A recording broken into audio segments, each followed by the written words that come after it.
Lee, you have great memories of Valderrama. Just talk about the feelings of coming back to this place. Yeah, I've always enjoyed coming to Valderrama. My first experience here was coming with the England golf team in 1989. I could have been 88 actually, as a 15-year-old. Blew my mind how quick the greens were and how hard a golf course it was. Toughest golf course I'd ever seen. Everybody kind of called it the Augusta of Europe, and it lived up to that. So there's been a few changes over the years, but essentially still the same golf course. And just a pleasure to play. Got to get the ball in play. Ride the tough breaks when you have to. You can hit some good shots that get penalised. So it's physically it's a challenging golf course, but I think mentally more than anything it's a tough golf course. You've got to really be mentally strong when you're playing into greens. Easy to shorty side yourself and not be able to get up and down, especially when the greens get fast. With all those challenges in mind, how is the game feeling? How feel you playing this season? Yeah, I'm playing all right. I mean, I started off with an injury, so I missed the first 2 events of the year, but I've played pretty well and consistent since then.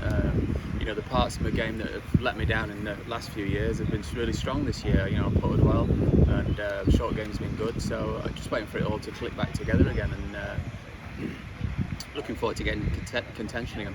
You've obviously experienced so much in the game, but the uncertainty that sort of surrounded the past couple of months, just talk me through that from your perspective about sort of juggling both your pursuits on the course as well as maybe trying to shake things off the course and not knowing quite where things will go with LIV. Well, as a professional golfer, there's uncertainty all the time. Whichever tour you play on, you could lose your card and not have anywhere to play the following year, couldn't you? So I've fortunately played well over the last 35 years and pretty much known or been exempt and guaranteed where I've been playing the following year. So it's really been like rolling the clock back for 34 years for me, back to when I first came on the European Tour, and just playing a week at a time and not really concerning myself too much with future plans. What impressions are you getting from your captain's meetings and chats with Scott about where things are going? What sort of progress do you think's been made, and how optimistic are you that a future can be secured for the league? Yeah, there's a plan formulating. There seems to be things in place, and we're just waiting for the next 2 or 3 months, I guess, to pan out, and we'll see where we are after that. But I'm 53 years of age, and I've got plenty of options, so I'm not too concerned. Yeah, you're very active on social media when you see something you don't like. Just talk me through that from your perspective, because I think a lot of people would probably try and tune out from the game, but if you see reports or posts and things that you think necessarily aren't fair from your perspective, why do you choose to engage in those sort of subjects rather than just sort of leaving the phone away and just tuning out from golf when you're not around the sport? I would say I respond to about 1% of the bullshit I see on social media, so I don't really get too involved with it. But if it's somebody who should know better, who I know is coming from a completely biased point of view and has got a different agenda, then I'll call people out on that. There's a lot of people on social media who'll have an argument about me and professional golf. Listen, I've been playing professional golf for 34 years. I've been world #1. I've seen the highs and lows of the games. I've played 11 Ryder Cups. I can pretty much guarantee I'll know more than them and be better informed than them. Yet they still want an argument. So that shows you the type of people that engage in stuff like that. What are the incorrect things you think have been put out there? I'm not standing here and answering all that. I'd respond to more than 1%, wouldn't I, on social media. So there's too much to mention, and life's too short to be even bothered about people like that. What is fueling your desire to keep playing? Obviously, you're 53 years old, and you're still mixing it with some of the top players in the sport. What do you want to achieve, and how much do you feel is left in the tank at this stage of your career? Well, the tank really hasn't got a gauge on it. I guess I'll know. But as of now, I still like travelling. And, I like the hard work away from the golf course. I still love being competitive and testing myself against the younger guys. I enjoy the grind. When it's going badly, I don't toss it in. I still want to go out there working and make it right. But there'll come a time where I can't be bothered anymore.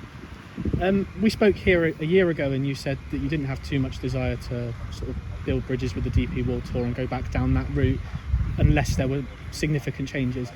Since there have obviously been guys who've cut deals and gone and played there, do you have a different perspective on it now? Would you like to play the DP World Tour again, or is that chapter of your career closed? No, I wouldn't say it's closed. But obviously the DP World Tour are treating people differently now than they were when myself and Ian and a few others got fined nearly £1 million for playing just a few events that conflicted, right? So now they're happy to embrace people that play out here. They're happy to embrace people onto the Ryder Cup team. So it appears the rules have changed. So, you know, I would never close that door if there are options. I want to keep my options open, and you know, it appears like the DP Tour softened on certain things and changed their opinion on certain things. You succeeded in qualifying for the Open last year. Will you put your name in the hat again and have another run at it?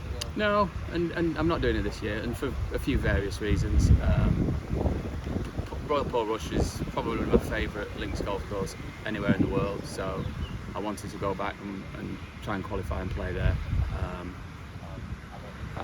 I could just about work it where I would give myself a chance to qualify, although it was difficult because I didn't have a practice round. I just walked around the golf course and I'd never played it before. But this year there's a scheduling difficulties that means, you know, I don't think I'd be giving myself a fair chance to qualify if I turned up there last minute.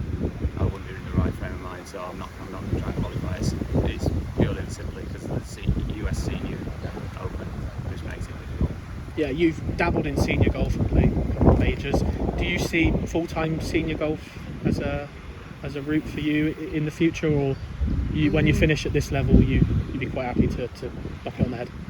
It depends at what sort of competitive level you're at. I think whilst I can come out here and compete against the likes of Bryson and John Rahm and people like that, and Wacko, you know, like I did. I finished third in Singapore earlier on in the year, and I've been pretty consistent all year.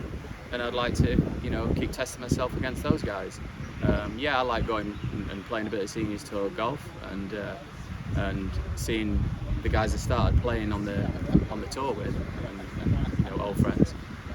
But do I see myself playing 25 tournaments on the Champions Tour in America? No, because I don't want to spend 25 weeks a year in America. I don't enjoy it enough, and you know, I like my home life and a little bit less travelling, really. I know that sounds strange because we travel all the world up there, but it's only 14 weeks a year, and you know, as of now, I can just about deal with that and handle that. I might play a half and half schedule. It just depends. There's so many plates spinning at the moment and balls being juggled that it's impossible to really make a plan. So that's why I said earlier on, I'm very much day to day. Has Ian been showing off his flashy McLaren irons? Has he been trying to get you on board with that project? Listen, I've been with Ping for 40 years now. There's not a chance I'm changing. You know, they've been loyal to me. I've been loyal to them, and I believe that Ping are the best golf equipment. I've had a look at them, and they look nice. There's more chance of me driving a McLaren car than using a McLaren iron. Have a great week. Thanks.